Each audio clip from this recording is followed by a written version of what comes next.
boa tarde. Um prazer receber aqui o Gilson Paranhos, colega muito querido, que tem realizado um trabalho extremamente interessante à frente da CODAB, muito próximo, não é, das comunidades aqui do Distrito Federal, dos movimentos sociais, e, ao mesmo tempo, trabalhando na construção do Habita Brasília, um projeto importante para pensar as questões habitacionais e da terra, né, no Distrito Federal. Então, é um orgulho para nós termos o Gilson aqui na Codeplan, e eu parabenizo, né, o professor Aldo e a Deura pelo convite feito. É muito oportuno, Aldo, e se encaixa bem na discussão que vocês propõem de ter esse espaço aqui para se pensar não só o presente de Brasília, mas o futuro, e as implicações do nosso presente para o futuro.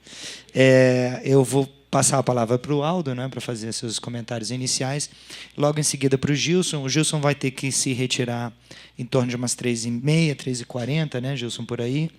Então, passo a palavra para o Aldo e depois para o Gilson, e a gente tenta fazer uma rodada de debate ao final da apresentação. Mais uma vez, uma felicidade enorme tê-lo aqui. Tá? Bem, boa tarde a todos e a todas. Quero dar as boas-vindas para Gilson, um companheiro também lá do Complan, né, que debatem coisas interessantes, e que para nós aqui, dentro do subsídio do auspício da Portas do Futuro, é para olhar também para onde é que nós vamos, não é? Porque eu tenho dito que dois nós emperram as coisas, que é a mobilidade, que tem tudo a ver com a habitação, porque se fez habitação não propriamente também para habitar e trabalhar, mas só para habitar. Então, você tem que ter uma mobilidade muito séria. Então, mobilidade e a questão habitacional, haja visto o problema dos condomínios, não é? Então, eu acho que é uma coisa que demanda uma solução, não é, que se encaminha, sobretudo com os programas que Gilson e, enfim, o GDF executam. Então, seja bem-vindo, é sempre um prazer ouvi-lo. Gilson, fica à vontade, tá? Obrigado. Pronto, obrigado. Bom, boa tarde a todos. Eu queria dizer que é um prazer muito grande estar aqui na Codeplan. Eu, sinceramente, considero a equipe que está na Codeplan hoje de altíssimo nível, né? O Lúcio tem demonstrado, não dentro da Codeplan, mas tem demonstrado para o Distrito Federal quais os caminhos reais que a Codeplan deve tomar. Eu acredito que, em nome dele, eu queria agradecer essa oportunidade, né, de estar aqui. O professor Aldo dispensa comentários, né? Eu acho que Brasília, né, já faz a referência que ele merece, né? E principalmente os estudos de uma equipe enorme aqui, né? Na verdade, a intimidade me leva a falar o trabalho que o Jatobá tem feito aí, a gente tem acompanhado, negócio fantástico. Queria dizer o seguinte, inicialmente, eu venho de uma área privada, é a primeira vez que eu trabalho no governo. Tá? Por que eu coloco isso? Como não sou um docente, eu gostaria de colocar algumas questões bastante diretas que a gente tem enfrentado dentro da CODAB, né? Na verdade, quem faz a política habitacional do Distrito Federal é a CEGET, né? Não é a CODAB. Mas a gente tem colocado algumas questões, né? A gente realmente tem trabalhado bastante unido, CODAB e CEGET, né? A relação minha com o Tiago, Luiz Otávio, é uma relação antiga, né? E bem mais antiga de minha parte, que o Tiago é muito mais novo que eu. Eu juro que eu já tive cabelo preto. Mas isso faz com que a gente perceba algumas questões e possa... E o objetivo principal aqui jamais é colocar uma verdade, mas chamar alguns pontos para a gente, de repente, ter um debate aqui, né? Discutir um pouco algumas questões. Logo que a gente entrou na CODAB, a primeira coisa que eu procurei fazer foi montar os postos de assistência técnica nas pontas, nas periferias reais, né? E aí, assim, eu venho de uma área privada, no meu escritório eu fazia principalmente arquitetura e engenharia, era uma empresa de arquitetura e engenharia, mas a gente aprende logo cedo que não adianta, se você não está dentro da obra, a obra não vai acontecer, né? E eu entendo que a cidade é a mesma coisa. E hoje eu tenho cada vez mais certeza. No começo de 2015, a gente começou a montar os primeiros... O dia 4 de abril a gente montou o primeiro, porque tinha aquele... A gente não podia, os 3 primeiros meses não podia fazer nada, né? Depois o decreto foi renovado por mais 3 meses. Eu falei, governador, não dá para esperar, já 3 meses parado. Dia 4 de abril a gente montou o primeiro posto no Sol Nascente. E é muito claro para a gente que a presença do profissional na ponta modifica a maneira de pensar. Eu coloco isso porque eu acho que esse é um dos problemas das diversas cidades, e eu acho que é um dos problemas nossos, aqui de Brasília também. E me parece que essa prática reflete. Nós temos 10 postos de assistência técnica nas pontas, né?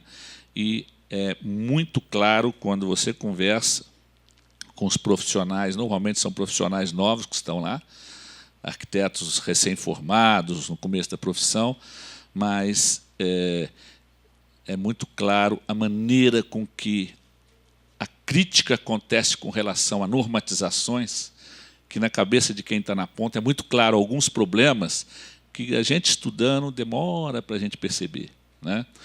Então, eu queria colocar, inclusive, algumas questões até daqui, né, que o IBGE considera que chegam em Brasília, que tem um crescimento de 70 mil pessoas por ano, né? A Codeplan trabalha em torno de 55, né, professor? Alguma coisa mais ou menos nesse sentido.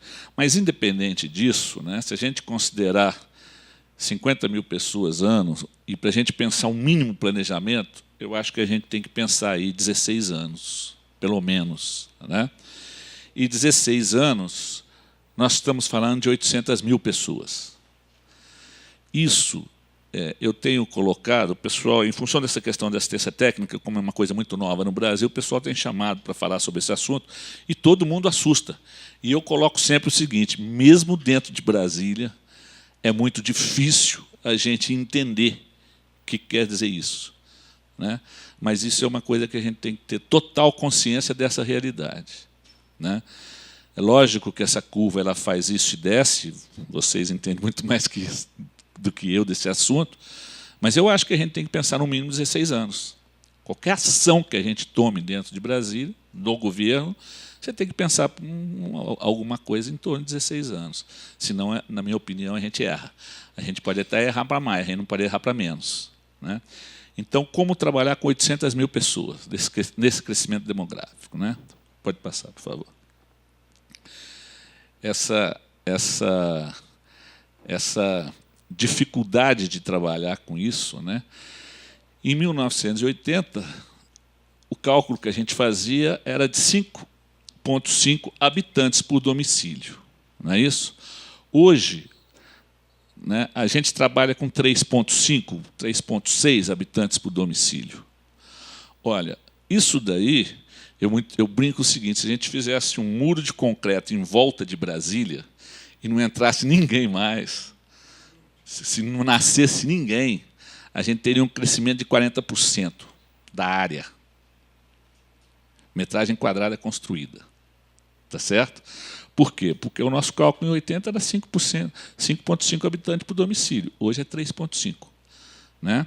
O número de habitantes, isso é uma alteração seríssima para qualquer cidade brasileira, né? Ora, se a gente considerar a realidade hoje, nós vamos raciocinar em 228.571 unidades habitacionais em 16 anos. Tá certo? Lógico, feita pelo governo e pela poupança, né? A poupança. Então, se nós raciocinarmos e a gente fizer um levantamento histórico, a gente vai ver que os governos têm trabalhado, produzido, em torno de 2.500 unidades habitacionais por ano. Pode passar. Isso, se nós continuarmos dessa maneira, nesse raciocínio, nós ficaríamos 90 anos aí para resolver o problema do déficit habitacional, o que é uma loucura, né? Se dependêssemos, logicamente, dos governos apenas, né? Mas, independente de quem vai produzir, esse número eu acho que tem que ficar muito claro, que nós temos 14.285 unidades habitacionais ano, tá? Em Brasília. Eu acho que isso é muito importante a gente raciocinar, e que nós temos que fazer o planejamento dessa cidade, né? O planejamento não é feito para as habitações do governo. Até eu acredito que governo nenhum conseguiu resolver o problema do déficit habitacional, né? Não é o governo que resolve essa questão. E isso eu acho que é muito importante ficar muito claro.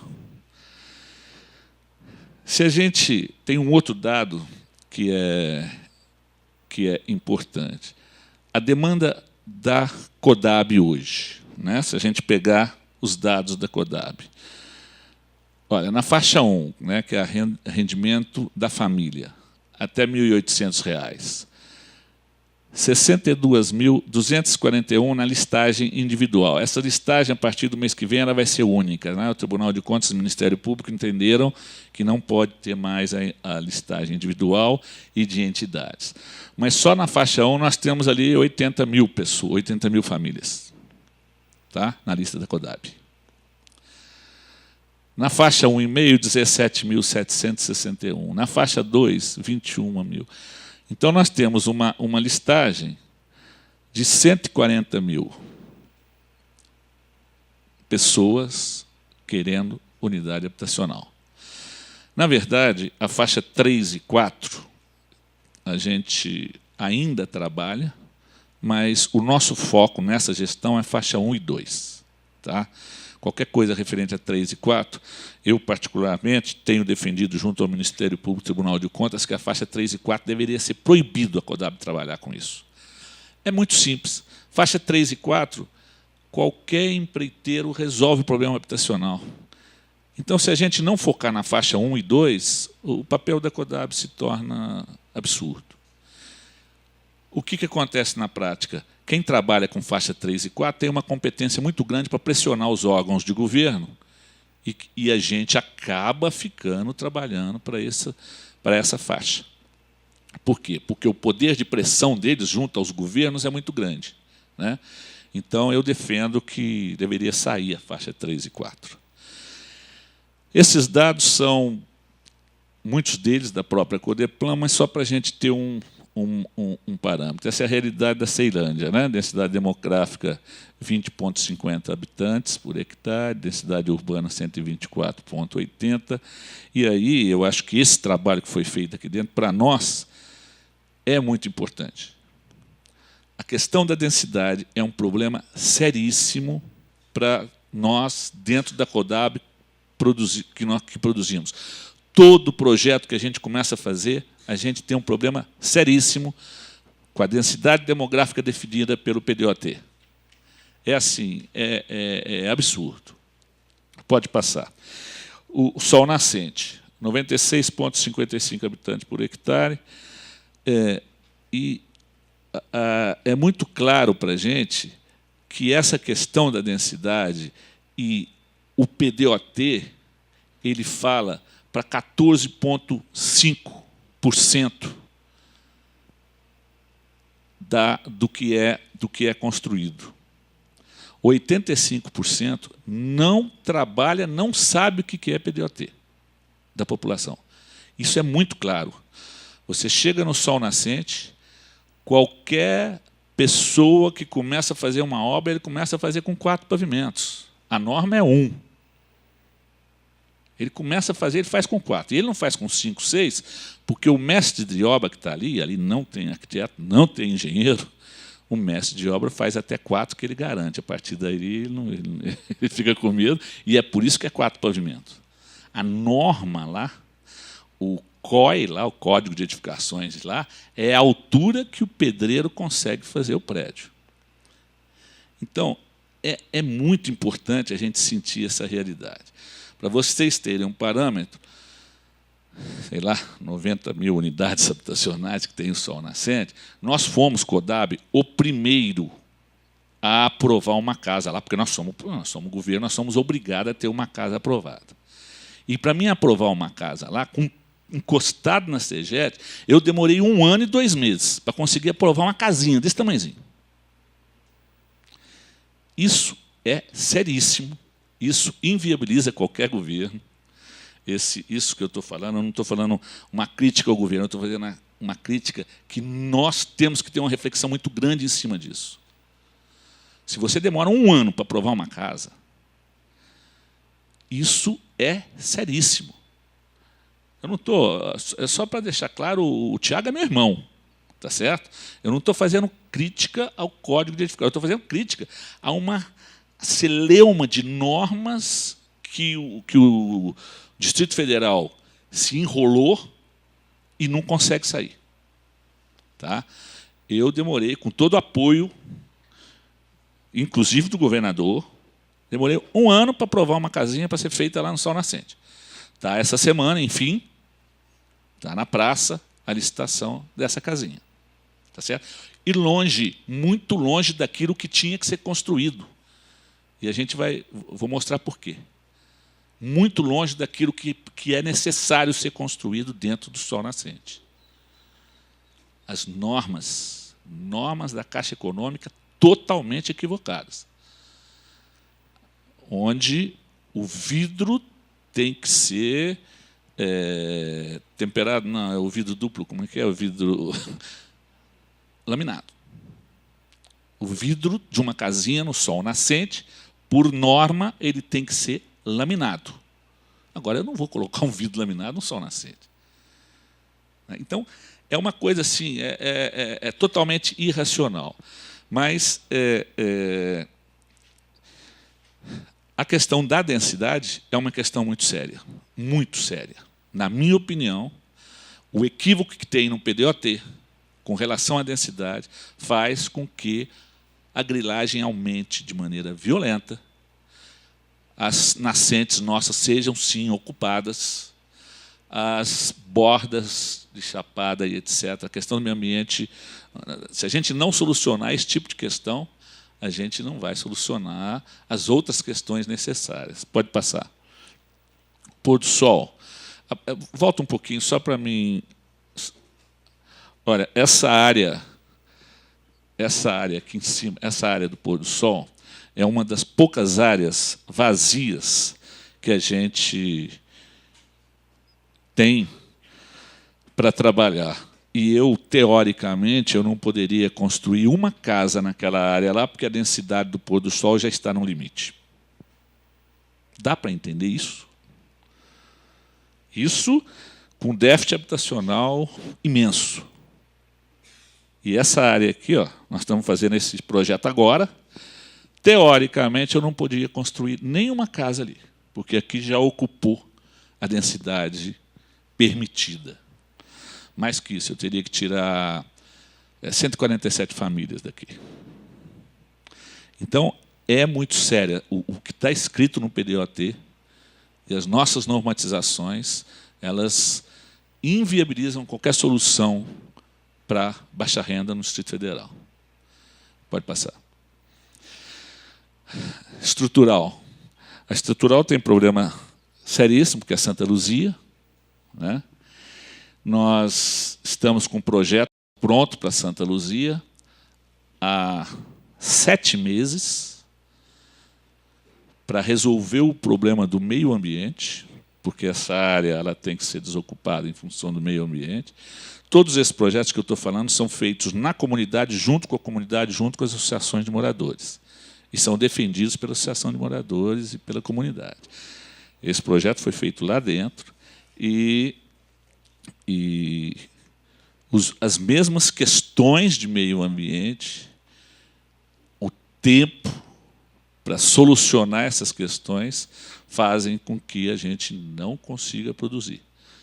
Nós estamos com um protótipo, com quantitativo, com um projeto complementares, tudo pronto, e vamos conseguir colocar na rua, eu diria que depois de 1 ano e meio aí, vamos conseguir talvez o mês que vem, alguma coisa nesse sentido. São Sebastião, todas essas áreas a gente tem os postos, mas é importante a gente ver as densidades. As densidades são assim absurdamente baixas com relação àquilo que a gente precisa. E quando eu falo que a gente precisa, não é uma questão de... É uma questão de... A cidade se esparrama de uma maneira... O espraiamento é muito grande, né? E o custo dessa infraestrutura fica absurdo, né? Pode passar. A gente faz uma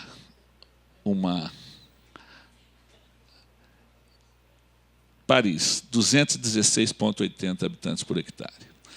Pô, mas você vai comparar Paris com, sei lá, é assim.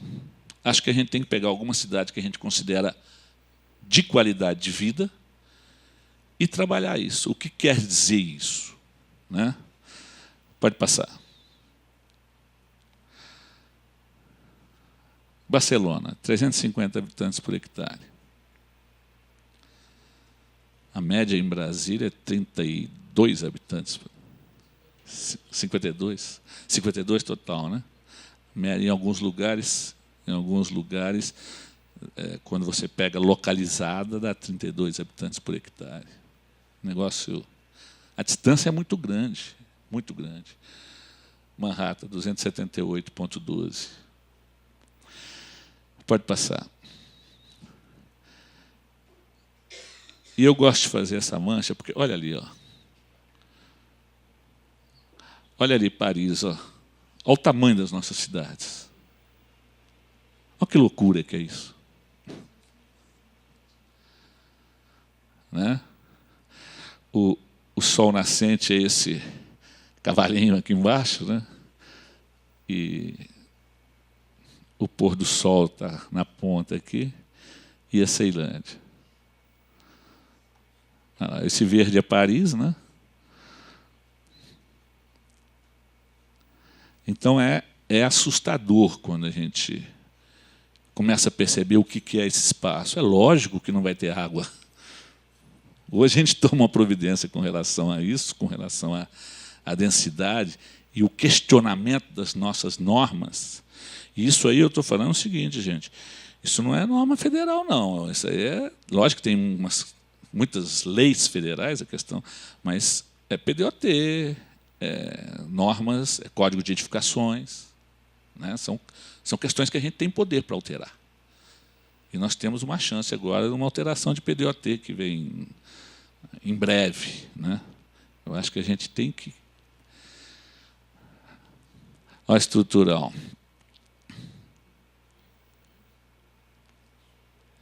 Só estrutural ali, né? Pode passar.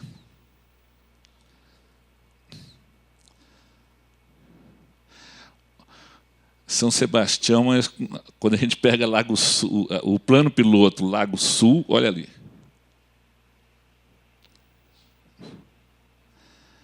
O espraiamento que acontece e a gente passa a achar isso normal é uma loucura.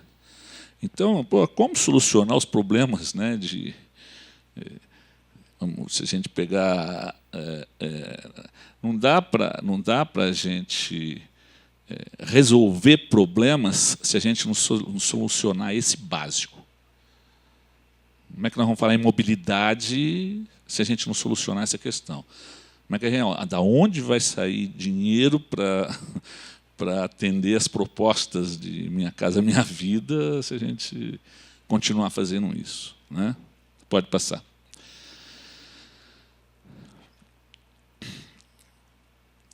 Esse é o principal ponto, e é por isso que a gente foi para a periferia. O projeto Sol Nascente Trecho 1 foi feito em 2009. Para 2015, quantos anos são? Como que esse projeto que foi feito em 2009, quando ele chegou no Sol Nascente em 2015, o que aconteceu com ele? Rasgar e jogar fora. Rasgar e jogar fora. Não, mas os órgãos de controle, é verdade, eu tenho que manter aquilo ali. Mas aquilo ali é rasgar e jogar fora. Eu tenho 64 projetos de habitação e interesse social dentro da CODAB. Sem mentira nenhuma, tem que rasgar os 64. E olha o dinheiro que o governo gastou para fazer isso. Nenhum. Olha o tempo que demora lá. 2010, 2015. 5 anos, quando é 5 anos, está bom. Porque normalmente é mais. Olha lá, 7 anos, 5 anos. 2009, 2016. Porto Rico, 2009, 2016. A implantação, o raciocínio é que Brasília foi projetada, o plano piloto, daí 2 anos a obra estava executada e pronta. Aqui 2 anos é para fazer projeto. Isso não existe. Não existe. Os projetos são todos jogados no lixo, porque a área, a ocupação, você chega lá... Tem uma experiência muito interessante dentro do nosso próprio governo. Em abril de 2015, nós montamos o posto e eu falei assim, vamos fazer voz e vamos localizar todos os lotes vazios no Sol Nascente, trecho 1. Tinham 243 lotes. E eu comecei a fazer essa casinha, porque nós não vamos fazer o que todo mundo está fazendo, 4 pavimentos, se a lei, a norma... exige que eu faça uma casinha. Então, é uma casinha para ocupar esses 243 lotes. Quando eu terminei de fazer a casinha, todos os 243 lotes estavam ocupados. Estou falando do lote do governo, da CODAB. Com a força que todo mundo está vendo aí, com a Bruna do meu lado. Está entendendo? Não dá. O processo tem que ser alterado. Aquilo que a gente aprendeu na escola de fazer o projeto inteiro e depois levar lá e executar, não dá. Não dá. O processo é outro. O processo é outro. Nós temos, sim, que ir para a ponta e o escritório lá fazer, junto com a comunidade, o projeto para aquilo que está acontecendo. Eu estou falando no caso de Brasília, gente, não é lógico. Cada realidade é uma realidade. Eu estou falando nas habitações de interesse social de Brasília. É lógico que a gente faz o projeto lá, mas tem que ser dentro da realidade. E ele tem que ser aplicado. Você faz hoje e aplica semana que vem, porque senão já foi, já era. Não dá para... né? Quer dizer, essencial o planejamento, mas dentro de uma realidade. Não dá para sonhar com uma realidade que não acontece. Né? Os nossos planos ficam todos na gaveta. Há pouco tempo eu estava com o MTST, a gente lá fazendo um projeto para a Nova Planaltina, e eu falei para a menina assim, pô, mas esses lotes aqui de 15 metros não vai caber ninguém de vocês, vamos fazer um lote de 6 metros aqui. Ela quase me bateu, a líder do MTST. Você é louco, você não gosta de pobre, não sei o quê, não sei o quê. Eu falei assim, vamos fazer uma coisa, vamos descer ali. Peguei o pessoal, fui ali na W3 e falei, ó, esse lote aqui tem 6 metros de largura. Existe na nossa cabeça uma coisa que o lote tinha que ter 15, eu cheguei 15 metros de frente. O lote tem que ter 15 metros de frente. Quem é que vai pagar a infraestrutura de um lote com 15 metros de frente? Não, porque a lei fala que o lote tem que ter 125 metros quadrados. Eu tive que brigar com o meu pessoal muito para mostrar para eles que o lote na periferia, habitação de interesse social, jamais pode ter 125 metros quadrados. Jamais. Mas está na lei. 125 metros quadrados. A sorte que tem, nesse caso, né, tem uma coisa assim, ou habitação de interesse social. Né, tem um espaçozinho ali que a gente consegue fugir. Mas até a gente mudar uma cultura desse lote de 125 metros quadrados, sair da cabeça dos... Nossa! Né, eu estou... lógico, eu sou parte desse processo aqui, não adianta, porque a minha cultura também... Não dá. Não dá, é impossível. Né? E a gente tem exemplos. Isso aqui é W3. Ó. Não. Casa geminada, jamais. Vai pegar fogo. O bombeiro não deixa. Espera aí, gente. Barcelona não é geminada, não? Então, quer dizer, Nós temos, sim, que questionar violentamente as nossas normas e leis. Não dá. Não dá. Se a gente quiser atender às necessidades nossas hoje, muita coisa tem que mudar. Quer dizer, esse é um projeto que ganhou o maior prêmio do mundo. Tá? 3 metros de frente. É lógico, gente, se eu for fazer um projeto de 3 metros de frente aqui, eu vou morrer, vão me matar. Mas é o maior prêmio do mundo. Então, nós temos que questionar nossas normas, nossas leis. Não, no mínimo 5 metros. No mínimo 5 metros. Eu tenho um casal de amigos em Recife que mora numa casa, trabalhava com o Borsoi. Eles e o Borsoi pegaram um lote de 15 metros, fizeram 4 casas. A casa dele tem 3,70 metros. Eu estou falando de um casal de altíssimo, ele está fazendo 4 hotéis dentro de... Hoje, o escritório dele faz 4 hotéis, a casa dele tem 3,75 metros de largura. São 4 casas num lote de 15 metros. A casa dele é maravilhosa. É um show a casa dele. Tem 3,75 metros. De parede a parede.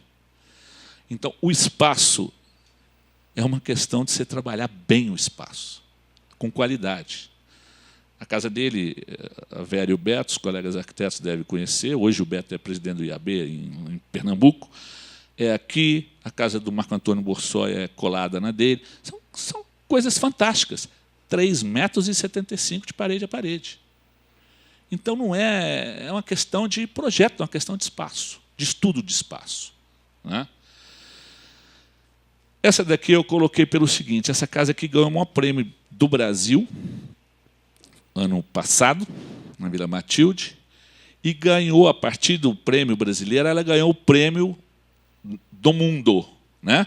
Foi uma casa feita por uma empregada doméstica, custou R$150 mil. Mas por que eu coloquei aqui? Porque ela jamais seria aprovada em Brasília. Jamais. Nós tentamos fazer isso aqui, estamos tentando fazer um protótipo, conversei com o ministro, falei, a hora que o protótipo ficar pronto, eu vou te levar lá, porque essa casa não é aprovada em nenhuma norma, nenhuma lei da Caixa Econômica Federal. Não tem financiamento para ela. Por diversos motivos, mas um deles é porque a casa tem que ter revestimento, senão não é aprovada. Gente, quanto custa um revestimento? Sabe, assim, o disparate é muito grande. Você tem que ter... Não, porque a casa tem que ter qualidade. Aí qualidade é revestimento. E isso passa a entrar na cabeça da gente como se fosse uma verdade. Então, essas questões todas, que podem parecer absurdas, elas fazem com que a gente não consiga atender às necessidades de habitação de interesse social. Né? Pode passar. É mais ou menos isso daqui. Na verdade, quando a gente pega os nossos códigos, que a gente não flexibiliza, quando a gente não flexibiliza o PDOT tem que ser flexível, gente. A realidade de hoje é totalmente diferente da do ano que vem, que é diferente daqui a 2 anos. Os nossos códigos têm que ter flexibilidade. Uma coisa é uma faixa de renda de R$ 6.500, outra coisa é de R$ 3.600, outra coisa é de R$ 1.800, outra coisa é a faixa de renda de R$ 300. E a gente fala, mas R$ 300? É sim, é a maioria. A maioria ganha R$ 600. Eu estou falando de renda familiar. Né? Então, isso... pode passar. A gente precisa, sim, transferir todas essas responsabilidades para o profissional. Nós estamos com uma área no Guará de 405 lotes, que fazem 6 anos que não é construída. Está preso um edital no Guará. Um lote no Guará hoje, nessa área, deve estar custando em torno de R$300 mil, e lá não tem uma edificação. Por quê? Porque tem um edital da CODAB que exigia que só pudesse ser construída ali empresa. Mas por que tem que ser empresa? Por que não pode ser o profissional responsável técnico, o arquiteto, o engenheiro? Se cair, ele vai para a cadeia, ponto. Nós precisamos ser mais radicais nessas questões. No momento que eu queria deixar muito claro que eu sou contra a aprovação de projeto, tá? Sou muito contra mesmo. Ou você é responsável por aquilo que você faz, ou você transfere a responsabilidade para quem aprovou aquele projeto. Quando você faz uma cirurgia, o médico não fica falando, aqui está o coração, aqui não. Abre aqui, abre o pulmão ali. Não. O médico é o responsável por aquilo que ele faz. Quem calculou essa laje aqui, ninguém perguntou se o ferro estava certo, se o estribo estava... Não foi outro profissional dizer se estava certo ou se estava errado. Se cair, o engenheiro responsável vai para a cadeia. Isso tem que acontecer com o arquiteto, gente. Tem que parar com isso, isso não existe. Essa transferência de responsabilidade é que causa todos esses problemas. Nós temos que repensar isso. Bom, isso aí tudo eu já falei. Na questão do PDOT, eu acho que é isso. Nós estamos dando uma solução hoje para estrutural para Santa Luzia. Então, nós estamos fazendo um projeto. Isso aqui é proibido. Tem que ser aquilo ali. Agora, justifica isso. Multiplica isso aí, nós estamos fazendo um minhocão lá, é um prédio de 3.600 metros, nós estamos fazendo na estrutural, Santa Luzia. Olha aquela área laranja lá e olha essa área laranja aqui, e multiplica cada apartamento desse por 3.600, para você saber o que quer dizer em dinheiro isso. Eu queria dizer que eu sempre fui um profissional, meu escritório, minha empresa é desse tamanhozinho, eu não sou empresário, não. Eu não estou falando de raciocínio empresarial, não. Eu estou falando de espaço, de realidade, da gente poder dar resposta a quem precisa. Essas questões todas, eu queria só levantar aqui para que a gente pudesse conversar um pouco sobre esses assuntos. Eu entendo que são assuntos seríssimos. Eu tenho uma planilha, na verdade, eu não trouxe, que mostra que a aprovação de projeto demora, dentro do governo, 1 ano e 2 meses de qualquer projeto. Eu não estou metendo um pau na CAP, não, gente. Eu estou falando que o projeto é aprovado aqui, que vai para ali, que depois vai para a CAESB, que vai para o Corpo de Bombeiro, que vai para... E aí vai. Eu tenho uma planilha mostrando cada projeto que a gente desenvolveu aqui dentro. Queria dizer que desses projetos, muitos foram produzidos dentro da CODAB e 9 são frutos de concurso público nacional, onde mais de 100 escritórios participam. Quem participa de concurso sabe que ninguém entra num concurso com menos de 6 profissionais. Então, eu estou falando, uma escola no Riacho Fundo, 600 profissionais pensando aquela escola. E aquela escola demora 1 ano e 2 meses para ser aprovada. 600 profissionais do Brasil todo pensando na Unidade Básica de Saúde, UBS. E essa UBS demora 1 ano e 2 meses para ser aprovada. Desculpa, esses profissionais são do mais alto nível, porque ganhar um concurso, quem sabe disso, são excelentes profissionais. Não se ganha um concurso com um projeto medíocre. Então, nós temos aí 9 concursos, vamos começar a colocar na rua agora, mas isso começou a ser feito no início de 2015. Nossa gestão começou no início de 2015. A gente vai começar a fazer obra agora. Brasília Patrimônio da Humanidade foi executado em 2 anos. O restante, que a coisa começou a ser... Nesse tempo que a gente demorou para fazer tudo isso, foi feito Brasília. Então, eu acho que esse questionamento é essencial. Obrigado.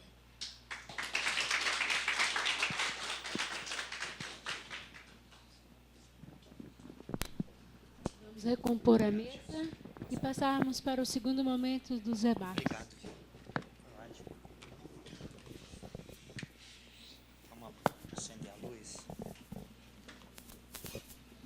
Aqui, se precisar, tá, Gilson? Se você quiser anotar alguma coisa. Muito obrigado, Gilson, pela apresentação, muito interessante, muito instigante. Nós podemos abrir agora para uma participação do público com comentários, perguntas, enfim, o que seja.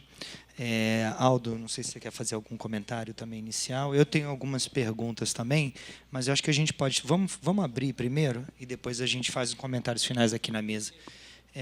Sérgio. Boa tarde a todos. Eu sou Sérgio Jatobá, gerente de estudos urbanos aqui da Codeplan. E primeiro parabenizar o Gilson, né? Porque eu acho que é muito oportuna a fala, Gilson. É raro a gente ver, às vezes, profissionais, né? Principalmente profissionais dentro do governo, né? Fazerem esse relato que você faz, que, além de ser um desabafo, eu não vejo só como desabafo, no sentido de... porque são questões antigas que parte dos arquitetos vem falando há muitos anos, né?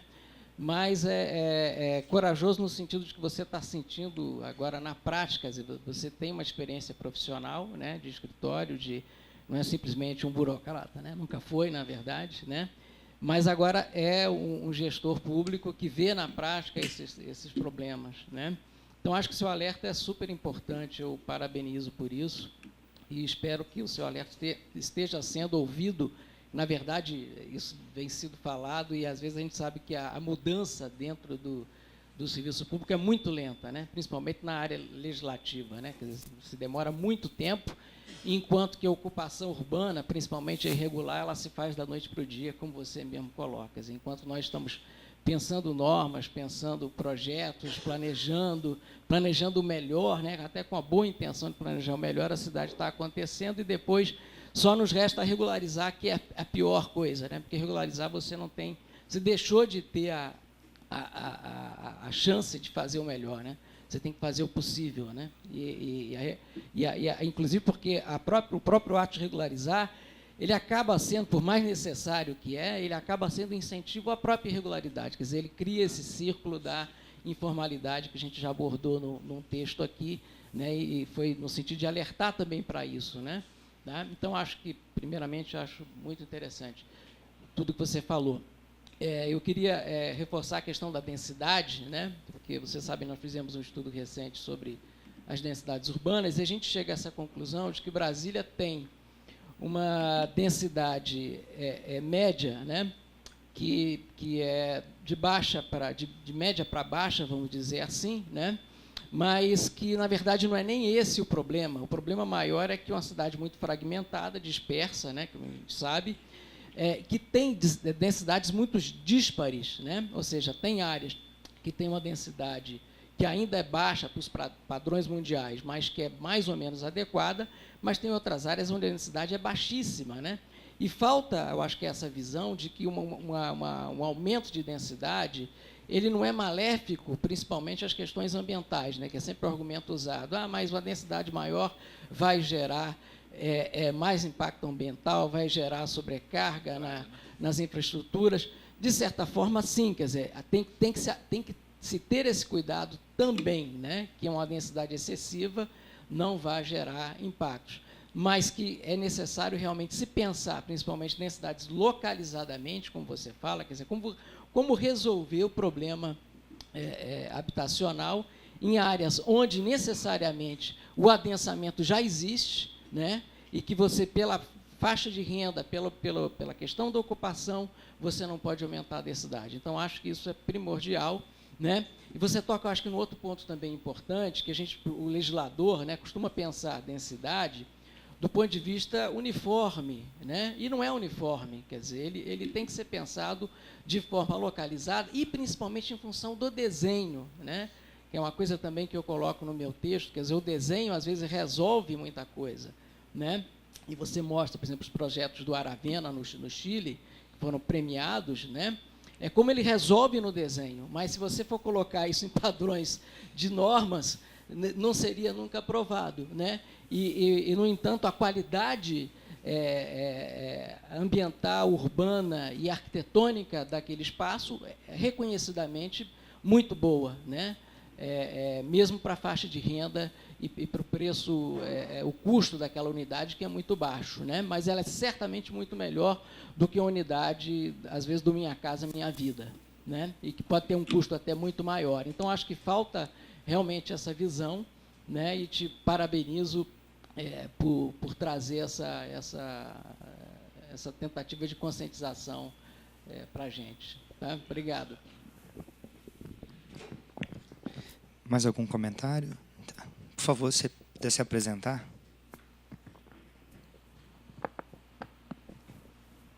Boa tarde, meu nome é Rubens, eu sou diretor de habitação, né, da Subsecretaria de Planejamento e Políticas lá da CEGET, né, e eu gostaria de parabenizar o Gilson, né, pela apresentação, mas assim, eu fiquei pensando numa reflexão, na hora que você fez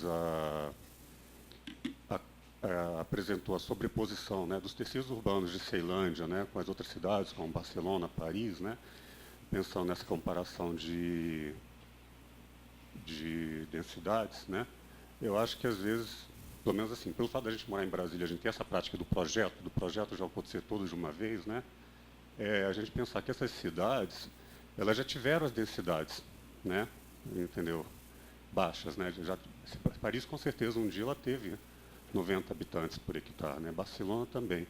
E que essas densidades elas foram atingidas com base num processo morfológico, de derivação tipológica, né, até chegar onde estão hoje. Então, muitas vezes, essa questão da linha do tempo, ela passa um pouco desapercebida. Mas, pensando isso na nossa realidade atual, eu acho assim, realmente, assim, eu não vejo problema com a densidade, concordo com o Sérgio, mas eu acho que o ponto principal, eu acho que é o espraiamento, né, eu acho que o mais danoso no território é o espraiamento dos tecidos e sempre na mesma tipologia, no mesmo tipo de desenho urbano, sempre propicia novas densidades. Isso não era o caso, de repente, a gente estava hoje lá no Complan falando sobre os projetos das EIs, né, que são áreas com melhor inserção urbana, né, mas não é o caso realmente, né, de se começar a pensar um processo de aproveitamento, entendeu, dos tecidos urbanos existentes, né, para que se inicie um processo, talvez até gradual, né, de aumento de densidades, né, que não sei, né, eu fico pensando um pouco nisso. Claro que é um pensamento para ser completado. Obrigado. Alexandre? Acho que o Alexandre aqui tem um comentário. Eu estava falando a última vez que eu falei com o nosso colega da CODAB, a gente estava falando que, olha, normalmente a gente faz as estatísticas de crescimento populacional e eu, como economista, devo dizer que a gente sempre erra. Né? Então, o mais importante para uma cidade, eu acho que é você ter plano A, plano B e plano C em relação aos crescimentos, porque fatalmente a gente vai errar. Na tua palestra, eu achei muito interessante, acho que você foi muito corajosa, e o Sérgio também falou isso, acho bastante interessante você colocar alguns pontos que eu queria que você desenvolvesse mais. Acho que, primeiro, eu vejo em algumas estatísticas que você tem um descolamento entre crescimento populacional e crescimento de unidades habitacionais. No mundo inteiro, você tem uma curva de crescimento de construções que não segue necessariamente a curva de crescimento populacional. Você tem investimentos habitacionais como investimento, enfim, você tem uma série de outras questões, diminuição do número de famílias, outros tipos de arranjos familiares, então você tem um descolamento nisso, né? Então, acho que é importante a gente ver como se comporta, eu sempre fico provocando o Sérgio para a gente abrir aqui um grupo de pesquisa sobre mercado imobiliário, porque é importante a gente ver como o mercado funciona na produção habitacional. A segunda, que eu acho que você coloca muito bem, eu acho que Brasília, como pensamento utópico de arquitetos e urbanistas, acho que idealizou muito a habitação como aquele subúrbio norte-americano, como se todo o Distrito Federal pudesse ser um lago norte, um lago sul. Né? Então assim, e eu vejo que as soluções habitacionais, mesmo quando você está falando de uma casa, de um lote pequeno e tal, eu vejo que seria muito mais eficiente uma produção habitacional de baixa renda com edifícios de apartamentos com uma densidade bem maior, alguma coisa tipo, eu fico provocando o Sérgio no dia a dia, que eu fico ali no dia a dia, não adianta ser uma casinha em um lote, você tem que ter prédios de apartamentos, você tem que ter uma densidade parecida com o Cruzeiro, ou mesmo com o Sudoeste, né, resolvidas ou não pelo mercado, um pouco pelo Estado. Não adianta o Estado levar 20 anos para fazer um projeto imobiliário, realmente você tem toda a razão, né?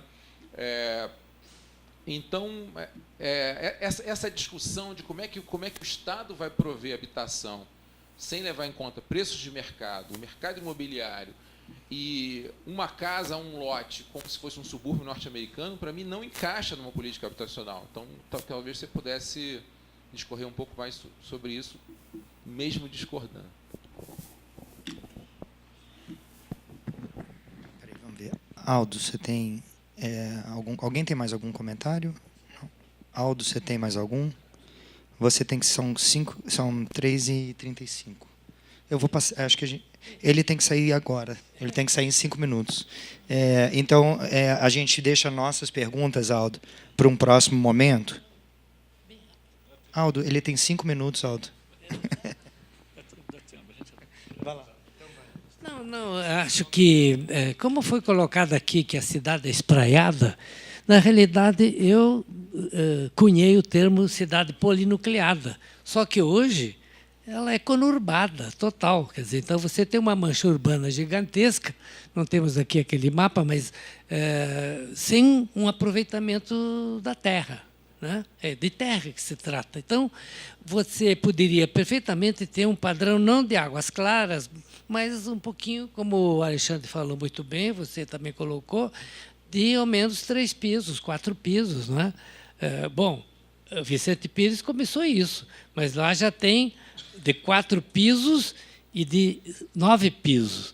E que a Bruna já está dizendo que não vai ficar assim, porque ela é unifamiliar. Você tem razão, tem lugares que não pode ser na verticalização que eu escrevi até esses dias.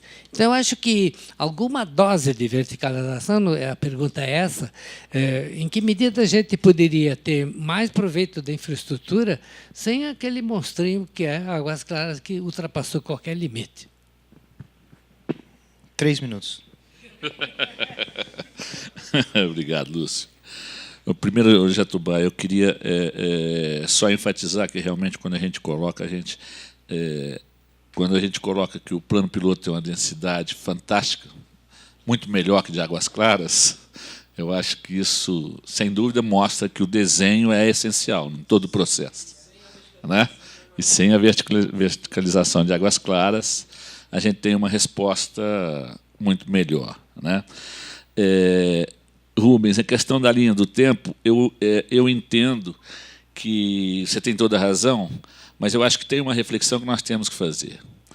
São Paulo tem 500 anos, Rio de Janeiro 500 anos, Salvador 500 anos. Brasília é a 3ª cidade mais populosa do país. Nós somos maiores que Salvador, em 57 anos. Então, a nossa resposta não dá para esperar Barcelona, Paris. Ela tem que ser muito mais rápida.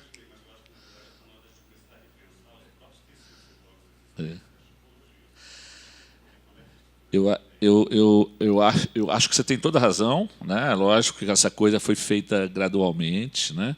E aí eu estou falando Brasília, porque lógico que o resto do país não é muito assim não, né? São Paulo hoje a realidade dele é outra, né? Mas eu acho que o caso de Brasília é crítico. Nós temos que ter claro isso. Nós não acreditamos, nem nós, governo, não agimos como a 3ª cidade mais populosa do país. A velocidade de resposta nossa não atende a 3ª cidade mais populosa do país. Não atende, é por isso que nós não temos água. Eu acho que isso é essencial. Alexandre, eu acho que é verdade que ficou parecendo que nosso foco são os lotes unifamiliares. Não, nosso foco são 90% que a gente trabalha na CODAP são prédios, e prédios de 8 pavimentos, e colocando elevador, que a vida toda foi colocado dentro do Ministério das Cidades, que é proibido ter elevador, porque o elevador, o condomínio, isso saiu da cabeça de alguém que Você chega na Colômbia, em Bogotá ou em Medellín, você tem prédios de 8, 10 pavimentos, habitação de interesse social, sim. Né? Então, não tenho dúvida que tem que ser desenhado e tem que verticalizar, sim, porque não tem terra para isso. Né? O combate ao espraiamento da cidade, sem dúvida, tem que verticalizar. A solução nossa para Santa Luzia, na verdade, são TR mais 3. Mas é um prédio de 3 km e 600 metros. Onde a pessoa da periferia ela quer um lote. Só que nós não podemos dar um lote para ela. Mas nós podemos dar, sim, uma laje. É lógico que as normas não permitem.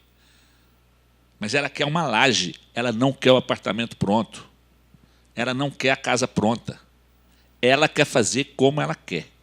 E ela tem que ter esse direito. É um pouco do que o Aravena propõe.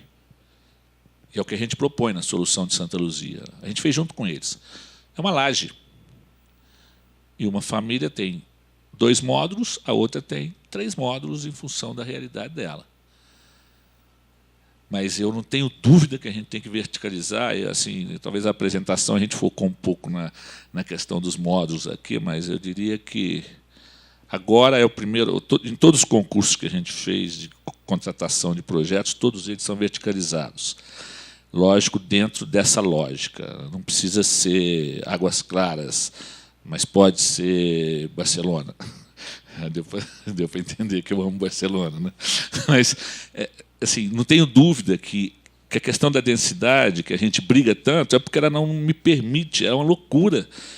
Em Brasília, você pega nos 10 postos que nós temos, é TR mais 1. Isso não cabe, é impossível. As normas é TR mais 1, não atende. Né? Realmente, assim, eu queria até... eu tenho uma reunião no Ministério Público agora e a gente tem que estar lá, não tem como não estar. Mas a questão da verticalização dessas normas, de não poder ter elevador, de não poder ter condomínio, muito mais sério que isso tudo, e aí eu como presidente da CODAB, eu estou dizendo, muito mais sério, é ter um Paranoá Parque. É um gueto com faixa, todo mundo, faixa 1. É seríssimo, você não soluciona esse problema social durante muitos anos. É ter um Riacho Fundo com 9 quilômetros de prédio, uma asa tem 6,5 km. O Riacho Fundo são 9 quilômetros de prédio, um atrás do outro. Agora é que vai ter escola e posto de saúde. Habitação não é só o apartamento, não é só a casa. Se a gente não fizer os equipamentos sociais, não fizer... Então, assim, infelizmente, hoje o tempo foi bastante curto, mas assim, para a gente vale a pena muito a gente discutir isso. E aí eu queria, realmente, a gente precisa muito da Codeplan. Né? Eu propus para o André Lima uma conversa de toda a nossa equipe junto com o pessoal da ZEE. Né? Não dá para pensar habitação de interesse social se a gente não tiver ligado diretamente com o ZEE. Né? E eu queria agradecer mesmo muita oportunidade, mas infelizmente eu tenho que ir. Muito obrigado, Gilson. Ficamos muito felizes com a sua visita e aí já fica combinada a volta, né? Porque eu tenho várias perguntas que eu gostaria de fazer que eu não pude fazer, tá? Então, obrigado, viu?